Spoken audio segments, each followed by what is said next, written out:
السلام عليكم ورحمة الله وبركاته. الحمد لله رب العالمين والعاقبة للمتقين ولا عدوان إلا على الظالمين.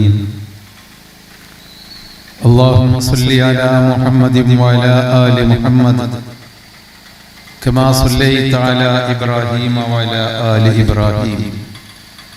اللهم بارك على محمد وعلى آل محمد كما باركت على إبراهيم وعلى آل إبراهيم إنك حميد مجيد. أما بعد فإن خير الحديث كتاب الله وخير الهدي هدي محمد صلى الله عليه وسلم وشر الأمور محدثاتها وكل بدعة ضلالة. أعوذ بالله من الشيطان الرجيم. بسم الله الرحمن الرحيم. فمن يرد الله أن يهديه يشرح صدره للإسلام ومن يرد أن يضله يجعل صدره ضيقا حرجا كأنما يصعد إلى السماء. സ്റ്റേജിലും സദസ്സിലുമുള്ള എൻ്റെ പ്രിയപ്പെട്ട സഹോദരി സഹോദരന്മാരെ, ഈ ശബ്ദം കേട്ടുകൊണ്ടിരിക്കുന്ന പ്രിയപ്പെട്ട സുഹൃത്തുക്കളെ, ഇവിടെ സൂചിപ്പിച്ചതുപോലെ വരുന്ന ഡിസംബർ മാസം 15-ാം തീയതി വേങ്ങരയിൽ സബാഹ് സ്ക്വയറിൽ വെച്ച് വിപുലമായ തോതിൽ വേങ്ങര മണ്ഡലത്തിൻ്റെ കീഴിലാണെങ്കിലും പരിസരത്തുള്ള ദീനി കാര്യങ്ങൾ പഠിക്കാനും കേൾക്കാനും പഠിച്ചത് ഓർമ്മയിൽ പുതുക്കാനും ആഗ്രഹിക്കുന്ന എല്ലാവരെയും ക്ഷണിച്ചുകൊണ്ട് ഒരു പ്രബോധന പരിപാടി നടത്തുകയാണ്. ബഹുമാന്യനായ ഷാർജയിലെ പ്രസിദ്ധ ദാഴിയും പ്രബോധകനും ഔഖാഫിന്റെ കീഴിലുള്ള ഖതീബുമായ പ്രിയപ്പെട്ട ഹുസൈൻ സലഫി ഹഫിളഹുല്ലാഹ് അവர்கள் ആ ഒരു പരിപാടിയെ പറ്റി അതിലേക്ക് നിങ്ങളെല്ലാം ക്ഷണിക്കാനും എന്തിനാണ് ഇങ്ങനെയുള്ള പ്രബോധന പരിപാടികൾ എന്ന് ഇതുപോലെ പ്രദേശങ്ങളിൽ കയറി ചെന്ന് പറയാനുമാണ് ഈ ഒരു വേദി ഒരുക്കിയിട്ടുള്ളത്. തുടക്കത്തിലെ ഇത് കേൾക്കുന്ന എല്ലാവരെയും ഞങ്ങൾ എല്ലാവരോടും അഭ്യർത്ഥിക്കുകയാണ്, ഡിസംബർ 15-ാം തീയതി നിങ്ങൾ അവിടെ വരണം. കുടുംബങ്ങളെയും ഭാര്യാമക്കളെയും കൂട്ടണം. 1-2 മണിക്കൂർ നേരത്തെ കാര്യങ്ങൾ കേൾക്കണം എന്ന് ഔദ്യോഗികമായി തന്നെ ക്ഷണിക്കുകയാണ്. സഹോദരങ്ങളെ, ഇങ്ങനെയൊക്കെയുള്ള പ്രബോധന പരിപാടികൾ നടത്തിയത് കൊണ്ടാണ് നമ്മുടെ നാട്ടിൽ കുറച്ചെങ്കിലും ഈ ഒരു നല്ല അന്തരീക്ഷവും ദീനീ ബോധവും നിലനിൽക്കുന്നത് എന്ന് നമ്മൾ മനസ്സിലാക്കണം. മുസ്ലിങ്ങൾ പ്രബോധന പരിപാടി നടത്തുന്നത് കൊണ്ട് പലയിടത്തും തർക്കങ്ങളും അസ്വാരസ്യങ്ങളും എതിർപ്പുകളും ഖണ്ഡനങ്ങളും ഒക്കെ നടക്കുന്നുണ്ട് എന്നത് ശരിയാണെങ്കിലും അതിൽ കൂടിയെല്ലാം കുറെ കാര്യങ്ങൾ ശാന്തമായിരുന്ന് പഠിക്കാനും മനസ്സിലാക്കാനും കേൾക്കാനും ഒക്കെ സാധിക്കുന്നുണ്ട് എന്നതൊരു വസ്തുതയാണ്. എൻ്റെയൊക്കെ ചെറുപ്പത്തിൽ ഈ ഒരു പരിസരത്തൊക്കെ തന്നെയാണ് ഞാനും കുട്ടിക്കാലത്ത് വളർന്നത്. നമ്മുടെ വലിയ ജുമാഅത്ത് പള്ളികളിൽ പോയി നോക്കിയാൽ കുറെ വയസ്സന്മാര് ഉണ്ടാകും. ജുമാഅക്കടക്കം, വെള്ളിയാഴ്ച അടക്കം കുറെ വയസ്സുള്ള ആളുകൾ കാണും. നിത്യജമാഅത്തിനും ജുമാഅക്കും എന്നതൊഴിച്ചാൽ അപൂർവമായി മാത്രമാണ് ചെറുപ്പക്കാരെ നമ്മൾ കണ്ടിരുന്നത്. അതിൽ നിന്ന് വ്യത്യസ്തമായി ഇന്ന്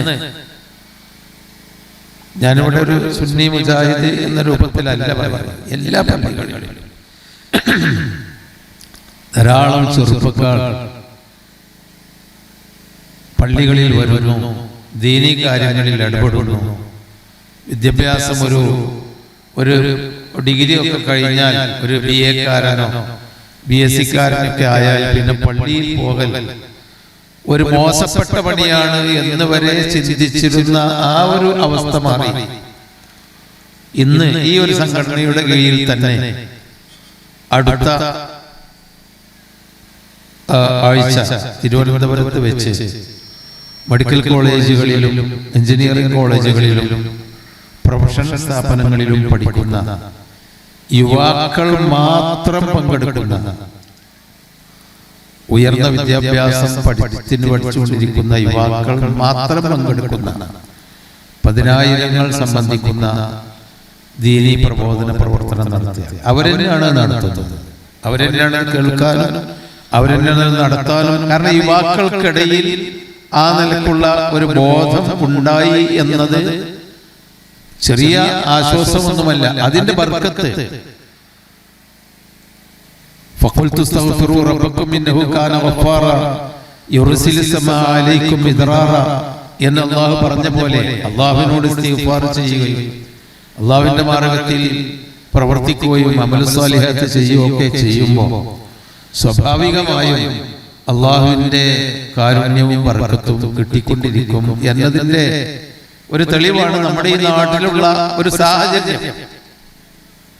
സഹോദരങ്ങളെ, നബി സല്ലല്ലാഹു അലൈഹി വസല്ലമ ഒരു ദിവസം സഹാബിമാരോട് പറഞ്ഞു, ഹദീസുകളിൽ കാണാം, ഇദാ അറാദല്ലാഹു ബിഅബ്ദിൻ ഖൈറൻ അസ്സലഹു എന്ന്. അല്ലാഹു തആല ഒരു മനുഷ്യനെ നന്മ വരണം എന്ന് ഉദ്ദേശിക്കുകയാണെങ്കിൽ അസ്സലഹു അവനൊരു മധുരമാക്കി കൊടുക്കും. അവന്റെ ജീവിതത്തെ, ദീനീ ജീവിതത്തെ മധുരമാക്കി. അസല് എന്ന് പറഞ്ഞാൽ തേനാണ്. അപ്പൊ അവനൊരു തേൻ കൊടുക്കുന്നു, ഒരു തേന് പോലെ മധുരം കൊടുക്കും അല്ലാഹു ഒരാളെ ഖൈർ ഉദ്ദേശിച്ചിട്ടുണ്ടെങ്കിൽ. ഇതൊരു പ്രസ്താവനയല്ലേ, നമ്മളൊക്കെ ചിന്തിക്കാൻ വേണ്ടി നബി പഠിപ്പിക്കാണ്. ഓരോരുത്തർക്കും അവനവനെ സ്വയം ചിന്തിക്കാനും സ്വയം പഠിക്കാനും വേണ്ടി, സ്വയം വിലയിരുത്താനും വേണ്ടിയാണ് റസൂൽ പറയുന്നത്. അവർക്കൊരു ദീനീ ബോധം ഒരു മധുരമായി നൽകും. എന്ത് ദീന്? ഓരോ കാക്കന്മാരും ആപ്പിയൊക്കെ കൊണ്ടുവന്നോട്ടെ, അല്ലെങ്കിൽ അത് കാരണന്മാർക്കുള്ളതല്ലേ, കുറെ വയസ്സന്മാർക്കുള്ളതല്ലേ, അല്ലെങ്കിൽ കുറെ സാധുക്കളും വേറെ പണിയൊന്നുമില്ലാത്തവർക്കുള്ളതല്ലേ എന്നതിൽ നിന്ന് മാറി ദീനീ പ്രബോധനവും ദീനിയായി ജീവിക്കുന്നതും ഒരു മധുരമായി അവനെ അല്ലാഹു തആല അവന് മാറ്റും എന്ന് നബി സല്ലല്ലാഹു അലൈഹി വസല്ലം പറഞ്ഞു. അത് കേട്ടപ്പോ സഹാബിമാർ ചോദിച്ചു, മാ അസ്സലഹു യാ റസൂലുള്ളാഹ്, എന്താണ് നബി മധുരമാക്കി കൊടുക്കും എന്ന് താങ്കൾ പറഞ്ഞല്ലോ, എന്താണ് ഈ മധുരം കൊടുക്കും എന്ന് പറയുന്നത് എന്ന് പറഞ്ഞപ്പോ നബി സല്ലല്ലാഹു അലൈഹി വസല്ലം പറഞ്ഞത്, ഫതഹ ലഹു അമലൻ സാലിഹൻ ഖബല മൗതിഹി, മരണത്തിന് മുമ്പ് നല്ല പ്രവർത്തനം ചെയ്ത് മരിക്കാനുള്ള ഒരു സാഹചര്യം അല്ലാഹു തആല തുറന്നു കൊടുക്കുന്നു.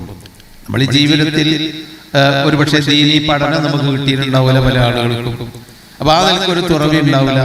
അല്ലെങ്കിൽ ജീവിത സാഹചര്യം ഓരോ നാടുകളിൽ ഗൾഫിലൊക്കെ ചെന്നാൽ അവിടെ നമ്മൾ ആരോ നിസ്കരിക്കുന്നുണ്ടോ, നമ്മൾ നല്ല നിലയ്ക്ക് ജീവിക്കുന്നുണ്ടോ, മദ്യപിക്കുന്നുണ്ടോ, തോന്നിവാസം ഉണ്ടോ, അതെല്ലാം നല്ല മാർഗം, അതൊന്നും നോക്കാൻ ആളില്ലല്ലോ. നമ്മളെ സ്വന്തം കാര്യം. ഇനിയിപ്പോ പോലെ പണ്ട് കാലത്തൊക്കെ ഉള്ള പോലെ ബോംബെയിലും മദ്രാസിലും കൽക്കത്തയിലൊക്കെ ജോലി ചെയ്യാൻ പോയാൽ ആരാ നമ്മളെ കാണാൻ? അപ്പൊ ഈ സാഹചര്യം കൊണ്ട് മനുഷ്യന്മാര് വഴിതെറ്റിപ്പോകുന്നുണ്ട്. സ്വാഭാവികമായും ഒരുപാട് ആളുകൾ വഴിതെറ്റിപ്പോകുന്നുണ്ട്. പക്ഷെ ആ സാഹചര്യത്തിൽ നിന്നൊക്കെ മാറിയിട്ട് ഇതൊങ്ങനൊന്നും അല്ല, എനിക്കൊരു ദീനിന്റെ മാർഗത്തിൽ ജീവിക്കണം എന്നൊരു തോന്നല്, ആ ഒരു വാതില് അല്ലാഹു തആല തുറന്നു കൊടുക്കും എന്നാണ് നബി സല്ലല്ലാഹു അലൈഹി വസല്ലം പറഞ്ഞത്. ആ ഒരു വാതില് നമുക്ക് കിട്ടിയിട്ടുണ്ടോ, നമുക്ക് കിട്ടണ്ടേ എന്നാണ്. ഇതുപോലെയുള്ള പരിപാടികൾ കൊണ്ട് ഉത്ബോധനം ജനങ്ങൾക്ക് അറിയാത്തത് കൊണ്ടല്ല, ജനങ്ങളെ ഇടക്കിടക്ക് ഇങ്ങനെ തട്ടി ഉണർത്തി ഉത്ബോധിപ്പിച്ച് പറഞ്ഞതിനെ വീണ്ടും പറഞ്ഞു കൊടുക്കുമ്പോ അവർക്ക് ഇങ്ങനെ അതിലൊരു ചിന്ത വരും, ഒരു മാറ്റം വരും. അതിനാണ് സഹോദരങ്ങളെ ഡിസംബർ 15 പരിപാടി മാത്രമല്ല ഇതുപോലെയുള്ള പരിപാടികളൊക്കെ നമ്മൾ നടത്തുന്നത്. നമ്മൾ സാധാരണ നമ്മളെ മുതിർന്ന വല്യന്മാരും വല്യപ്പാരൊക്കെ പറയുന്നത് ഏതായിരുന്നാലും കലിമ ചൊല്ലി മരിച്ചു കിട്ടിയാൽ മതിയായിരുന്നു, ലാ ഇലാഹ ഇല്ലല്ലാഹ് ചൊല്ലി മരിച്ചു കിട്ടിയാൽ മതിയായിരുന്നു. ഒരു മനുഷ്യന്റെ ആഗ്രഹം അതാണ്. ഇപ്പൊ മുസ്ലിം അവനെ ഇബാദത്ത് എടുക്കുന്നില്ലെങ്കിലും അങ്ങനെ ഒന്നും കാര്യമായി നല്ലൊരു ജീവിതമില്ലെങ്കിലും കലിമ ചൊല്ലി മരിച്ചു കിട്ടിയാൽ മതിയായിരുന്നു, ലാ ഇലാഹ ഇല്ലല്ലാഹ് ചൊല്ലി മരിച്ചു കിട്ടിയാൽ മതിയായിരുന്നു എന്ന് പറഞ്ഞാൽ ആ ജീവിതത്തിന്റെ ആഖിർ അവസാനം നന്നായി കിട്ടിയാൽ മതിയായിരുന്നു എന്നാണ് അതിന്റെ അർത്ഥം. അപ്പൊ ആ നന്നായി കിട്ടിയാൽ മതിയായിരുന്നു എന്നുള്ള ആ ഒരു ആഗ്രഹം അത് സാക്ഷാത്കരിക്കണമല്ലോ. അതിനാണ് നമുക്കൊരു തുറവി വേണമെന്ന് പറയുന്നത്. എന്താണ് അല്ലാഹു തആല ഒരാളെ കൊണ്ട് ഖൈർ ഉദ്ദേശിച്ചാൽ യശ്റഹു സദ്റഹു ലിൽ ഇസ്ലാം എന്ന് അല്ലാഹു നമ്മളെ പഠിപ്പിച്ചിട്ടുണ്ട്. യശ്റഹു സദ്റഹു ലിൽ ഇസ്ലാം, അവന്റെ മനസ്സിൽ ഇസ്ലാമിലേക്കുള്ള ഒരു തുറവി അല്ലാഹു, ഒരു വിശാലത കൊടുക്കും. ഏതൊരു ജീവിതത്തിന്റെ ഒരു പ്രശ്നം, ഏതൊരു പ്രശ്നം വന്നാലും അത് നമ്മൾ തമ്മിലുള്ള പരസ്പര ബന്ധങ്ങളായിരുന്നാലും, അല്ലെങ്കിൽ നമ്മളുടെ ഒരു കച്ചവടക്കാരൻ അവന്റെ സമ്പാദ്യത്തിന്റെ വഴി അന്വേഷിക്കുന്നതായിരുന്നാലും, തൊഴിൽ ചെയ്യുന്നതായിരുന്നാലും, ഏതൊരു കാര്യത്തിലും ഒരു തുറവി, ഒരു ഇസ്ലാമിലേക്ക്, അത് മുസ്ലിം ഇസ്ലാമിന്റെ മാർഗത്തിലാവണം. ഞാൻ വിചാരിച്ച മാതിരി അല്ല വേണ്ടത്, അല്ലെങ്കിൽ എനിക്ക് ലാഭമുള്ള മാതിരി അല്ല വേണ്ടത്, പടച്ചവന്റെ മാർഗത്തിലാവണം എന്ന ഒരു ഇസ്ലാമിലേക്ക് ഒരു തുറവി അല്ലാഹു തആല കൊടുക്കും. അല്ലാഹു ഒരാളെ കൊണ്ട് ഖൈർ ഉദ്ദേശിച്ചാൽ, ഈ ആയത്ത് പഠിക്കുമ്പോൾ നമ്മൾ മനസ്സിലാക്കേണ്ട ഒരു കാര്യം എന്താ വെച്ചാൽ, നമ്മളെ പ്രശ്നങ്ങൾ, ജീവിതത്തിലെ പ്രശ്നങ്ങൾ വരുമ്പോൾ, എന്ത് പ്രശ്നമാണ്, വളരെ ചെറിയ പ്രശ്നങ്ങൾ മുതൽ വലിയ പ്രശ്നങ്ങൾ, എന്തു പ്രശ്നങ്ങളാവട്ടെ, അവിടൊക്കെ നമ്മൾ അതിനുള്ളൊരു പരിഹാരം, ഇസ്ലാമികമായ ഒരു പരിഹാരം അങ്ങനെ നമ്മൾ ചിന്തിക്കണ്ടേ? അങ്ങനെ നമ്മളെ മനസ്സിൽ അങ്ങനെ ഒരു പരിഹാരം തോന്നാറുണ്ടോ? അതല്ലാതെ വാശിയുടെയും വക്കാണത്തിന്റെയും അല്ലെങ്കിൽ പണത്തിന്റെയും സ്ഥാനമാനങ്ങളുടെയും പ്രൗഢിയുടെയും ആ ഒരു പരിഹാരമാണോ ഞാൻ പിടിച്ച എന്ന ഒരു ധാരണയിലുള്ള പരിഹാരമാണോ? അതല്ല, ദീനിന്റെ പരിഹാരം എന്താണ്? അതിലേക്ക് നമ്മുടെ മനസ്സ് താഴ്ന്നു വരുന്നുണ്ടെങ്കിൽ അല്ലാഹു നമ്മളെ ഖൈർ ഉദ്ദേശിക്കുന്നു എന്നാണ് അതിന്റെ അർത്ഥം, എന്നാണ് ഈ ആയത്ത് നമ്മളെ പഠിപ്പിക്കുന്നത്. നേരെ മറിച്ച് അല്ലാഹു തആല ദലാലത്തിലാക്കാൻ ഒരാളെ ഉദ്ദേശിച്ചാൽ യജ്അൽ സദ്റഹു ലയ്യിഖൻ ഹറജൻ കഅന്നമാ യസ്അദു ഫിസ്സമാ, അവന്റെ ഹൃദയത്തെ ഇടുങ്ങി പ്രയാസമുള്ളതാക്കി, ശ്വാസം കിട്ടാത്ത ഒരവസ്ഥ ഉണ്ടാക്കിയിട്ട് ആകാശത്തേക്ക് കയറി പോകുന്തോറും നമുക്ക് വിശ്വാസവായു കിട്ടൂല്ലോ. ഈ വായു ആകാശത്തേക്ക് പോകുന്തോറും നമ്മൾ പറയുന്ന ഓക്സിജൻ നമുക്ക് നഷ്ടപ്പെടും. മുകളിലേക്ക് പോകുന്തോറും എന്നത് ഒരു വസ്തുതയാണ്. അത് ഖുർആൻ പണ്ടേ പറഞ്ഞു.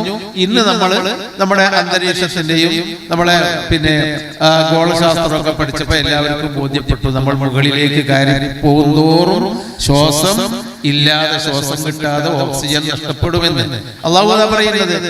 ഇസ്ലാം അല്ലാഹു ദലാലത്തിലാക്കാൻ വിചാരിച്ചവന് അവന്റെ ഒരു സാമ്പത്തിക പ്രശ്നം വരുമ്പോ അവിടെ ഹൃദയം ഇടുങ്ങിപ്പോകും. അത്ര കൊടുക്കണോ സക്കാത്ത്? ഭയങ്കര ബുദ്ധിമുട്ട്, അത്ര കൊടുക്കണം.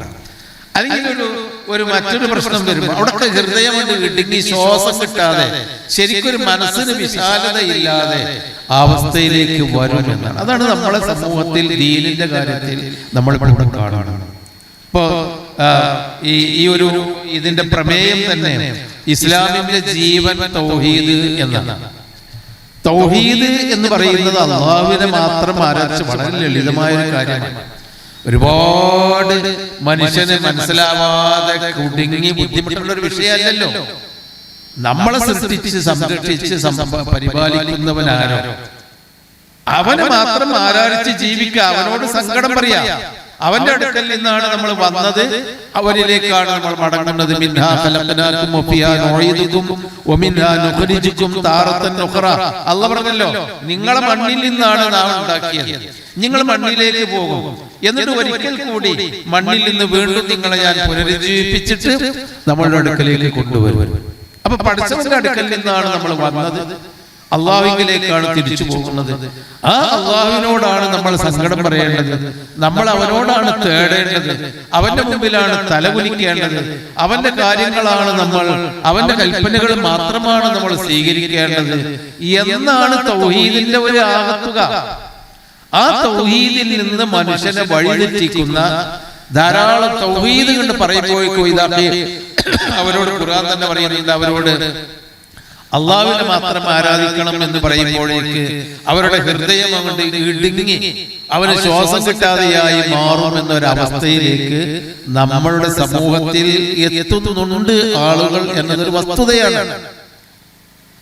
നമ്മളൊരു ജാറം അവിടെ മരിച്ചെടുക്കേണ്ട ആള് ഏതാളാവട്ടെ, അയാളൊരു പക്ഷേ വലിയ മഹാനാവാം, നമ്മളൊക്കെ ആദരിച്ചിരുന്നവരാവാം, അല്ലെങ്കിൽ നബിയാവാം, സാലിഹാവാം, ഷഹീദാവാം, അതല്ലെങ്കിൽ ഒന്നുമില്ലാതെ ഭ്രാന്ത് വെച്ച് നടക്കുന്ന ആളുകളാവാം, ആരാവട്ടെ, അത് അയാളും പഠിച്ചവനുമായിട്ട് നമ്മളത് നിർത്തി. പക്ഷെ അതിലേക്കല്ല, അവിടെയല്ല നിങ്ങൾ പ്രാർത്ഥിക്കേണ്ടത്, അവിടേക്കല്ല നിങ്ങൾ നേർച്ചയാകേണ്ടത്, നിങ്ങൾ പഠിച്ചവനോടാണ് പ്രാർത്ഥിക്കേണ്ടത്. പഠിച്ചവന്റെ മാർഗത്തിൽ നേർച്ച തീർന്ന് വല്ല പാവങ്ങളെയാണ് നിങ്ങൾ സഹായിക്കേണ്ടത്, കുട്ടികളെയാണ് സഹായിക്കേണ്ടത്, അല്ലെങ്കിൽ പാവങ്ങൾക്ക് ഭക്ഷണം കൊടുക്കുകയാണ് നിങ്ങൾ വേണ്ടത്. അതല്ലാതെ ഈ നേർച്ചയും ഉത്സവവുമായി നടക്കാൻ പാടില്ല എന്ന് പറയുമ്പോഴേക്ക് ആളുകൾക്ക് പലപ്പോഴും ഒരു ഇടുങ്ങിയ മനസ്ഥിതി വരുന്നു. ഇത് നമ്മൾ മാറ്റിയല്ലാതെ രക്ഷയില്ല. പക്ഷേ ആ ഒരു ഇടുങ്ങിയ മനസ്ഥിതി, അങ്ങനെയാണ് നമ്മൾ കലിമ ചൊല്ലി മരിക്കാൻ പറ്റാത്ത ഒരവസ്ഥ വരുന്നത്. അതുകൊണ്ടാണ് ലാ ഇലാഹ ഇല്ലല്ലാഹ് എന്ന് പറയുമ്പോ അല്ലാഹു അല്ലാതെ ആരാധനക്കാരനില്ല എന്ന് ഞാൻ അംഗീകരിക്കുന്നു എന്നാണ് നമ്മളെ ശാസ്ത്രം.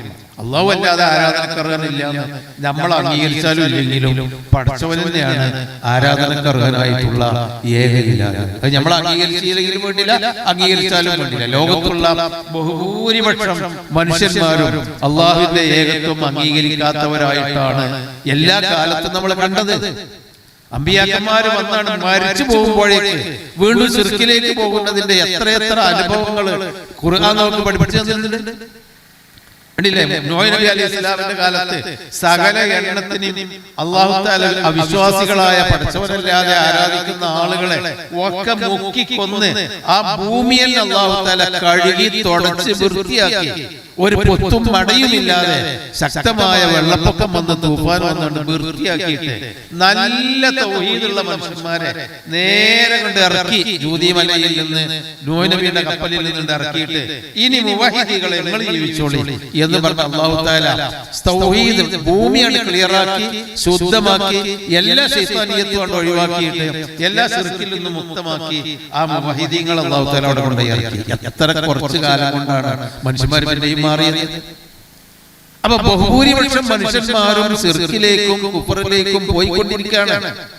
അതിന് ഓരോ മതത്തിലും അതിലെ പുരോഹിതന്മാര് അതിനുള്ള പണി നടത്തിക്കൊണ്ടിരിക്കുന്നുണ്ട്. അത് നടത്തും, സ്വാഭാവികമാണ്. അതിനൊന്നും ആർക്കും തടുക്കാൻ കഴിയില്ല. നമ്മൾ ഇനി എന്ത് പ്രവർത്തനം നടത്തിയാലും അതവിടെ നടത്തും. മാനായ പിന്നെ അലി ഇബ്നു അബീ ത്വാലിബ് റളിയല്ലാഹു അൻഹു ഉദ്ധരിച്ചൊരു വചനമുണ്ട്, യഅതി അലന്നാസി സമാൻ, ഒരു കാലം വരും, ഒരു കാലം വരാൻ പോകുന്നുണ്ട്. ആ കാലം നമ്മൾ നോക്കിയാൽ മതി. യഅതി അലന്നാസി സമാനുൻ ലാ യബ്ഖാ മിനൽ ഇസ്ലാമി ഇല്ല ഇസ്മുഹു, ഇസ്ലാമിന്റെ പേരേ ഉണ്ടാവൂ. ഇസ്ലാം എന്ന് പറഞ്ഞാൽ മുസ്ലിമിന്റെ ഇസ്ലാമിന്റെയും പേര് മാത്രമേ അവശേഷിക്കുകയുള്ളൂ. ഖുർആനിന്റെ ആ ലിപി മാത്രമേ അവശേഷിക്കുള്ളൂ. ആ എഴുത്ത്, നല്ല എഴുത്തുള്ള, വലിയ എഴുത്തുള്ള, ചെറിയ എഴുത്തുള്ള, സ്വർണ്ണമഷിയിൽ എഴുതിയ, നീലമഷിയിൽ എഴുതിയ, നല്ല കടലാസുള്ള, അങ്ങനെ ഖുർആനിന്റെ ലിപികൾ, ഖുർആനിന്റെ പ്രതികൾ മാത്രമേ അവശേഷിക്കുകയുള്ളൂ. മസാജിദുഹും ആമിറത്തുൻ, അവരുടെ പള്ളികൾ വളരെ അലങ്കരിച്ചിരിക്കും, അലങ്കൃതമായിരിക്കും. എന്നാൽ ഹിദായത്ത് അല്പം പോലും അതിന്റെ ഉള്ളിൽ ഉണ്ടാവുകയില്ല. അങ്ങനെ ഒരു കാലം വരാനിരിക്കുന്നുണ്ട് എന്ന് നബി സല്ലല്ലാഹു അലൈഹി വസല്ലം പറയാണ്. എന്നിട്ടോ ഉലമാഉഹും ആ കാലഘട്ടത്തിലുള്ള പിന്നെ പണ്ഡിതന്മാർ ആകാശത്തിന്റെ ചുവട്ടിലുള്ളവരിൽ ഏറ്റവും ഷർറായ ആളുകളായിരിക്കും ആ കാലഘട്ടത്തിലെ പണ്ഡിതന്മാർ. അവരിൽ നിന്നാണ് അവരിൽ നിന്ന് ഖറജത്തിൽ ഫിത്ന, സമൂഹത്തിൽ ഫിത്ന വരും, അവരിലേക്ക് തിരിച്ചു പോകും. ഈ പറയുന്നത് എന്താ? ഇത് ഏതെങ്കിലും ആളുകളെ പറ്റിയല്ല, ഏതെങ്കിലും ആലിമീങ്ങളെ പറ്റിയല്ല ഞാനിത് പറയുന്നത്. നമ്മളൊക്കെ തന്നെ നമ്മളിൽ നിന്ന് ഫിത്ന വരികയും നമ്മളിലേക്ക് തിരിച്ചു പോവുകയും ചെയ്യുന്ന ഭൂമി ആകാശത്തിന്റെ ചുവട്ടിലുള്ള ശർറ് ആവാതിരിക്കണമെങ്കിൽ നമ്മൾ എന്ത് വേണം? ദീനിന്, അള്ളാഹുവിന്റെ ദീനിനെ, അള്ളാഹുവിന്റെ ഖുർആനും പ്രവാചകന്റെ ചര്യയും ഒരു അഭിപ്രായ വ്യത്യാസത്തിനും വിധേയമാകാതെ നേരെ ചൊവ്വെ നമ്മുടെ മുമ്പിലുണ്ട്. ആ ഒരു തൗഹീദിന്റെയും സുന്നത്തിന്റെയും മാർഗത്തിലേക്ക് തിരിച്ചു വരുന്നവരായിരിക്കണം നമ്മൾ. സാധാരണക്കാരും പണ്ഡിതന്മാരും എല്ലാവരും നമ്മുടെ പള്ളികളിൽ തൗഹീദിന്റെ ശബ്ദമാണ് വേണ്ടത്.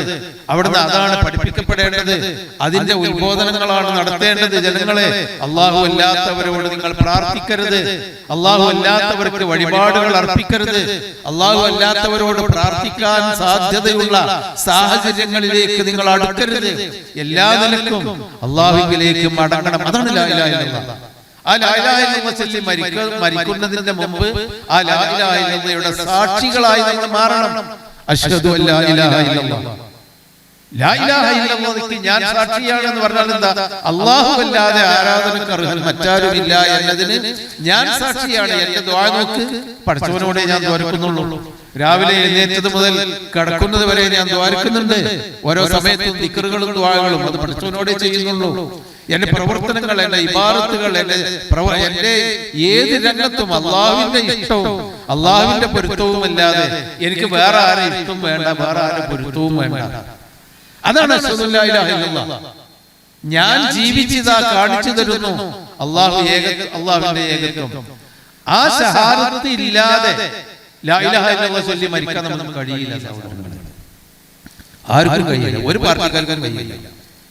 അത് നമ്മളെ ജീവിതത്തിൽ ആ ശഹാദത്ത് നമ്മൾ കൊണ്ടു നടക്കണം. ആ ശഹാദത്തിനനുസരിച്ച് നമ്മൾ ജീവിക്കണം.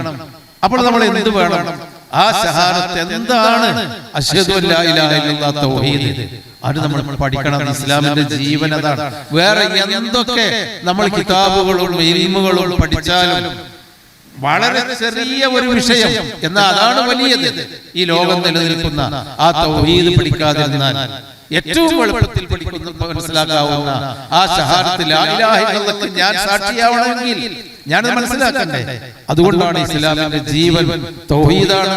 ആ തൗഹീദിൽ നിന്ന് തെറ്റിപ്പോകാതിരിക്കാൻ ജാഗ്രത പുലർത്തുന്നതോടൊപ്പം ആ തൗഹീദിൽ നിന്ന് തെറ്റിപ്പോയ വല്ല അവസ്ഥയും നമ്മുടെ ജീവിതത്തിൽ ഉണ്ടായിട്ടുണ്ടെങ്കിൽ നബി സല്ലല്ലാഹു അലൈഹി വസല്ലം പറയുന്നുണ്ട്, തൗഹീദിന് വിരുദ്ധമായ ജീവിതം ശിർക്ക് ഉറുമ്പരിക്കുന്നത് പോലെ നിങ്ങളുടെ ശരീരത്തിലേക്ക് കയറി വരും. നമ്മൾ ഈ പുല്ലിലിരിക്കുമ്പോ നമ്മളെ ചെരുപ്പമ്മ കൂടി, തുണിമ കൂടി, നമ്മളെ കുപ്പായത്തിൽ കൂടി നമ്മളെ തല വരെ ഉറുമ്പ് വരും. നമ്മൾ അറിയില്ല. ചെറിയ കട്ടുറുമ്പുകളോ അല്ലെങ്കിൽ ചെറിയ നെയ്യുറുമ്പുകളോ ഒക്കെ ഈ നിലക്ക് ഉറുമ്പരിക്കുന്നത് പോലെ നിങ്ങളുടെ ജീവിതത്തിലേക്ക് ശിർക്ക് കയറി വരും.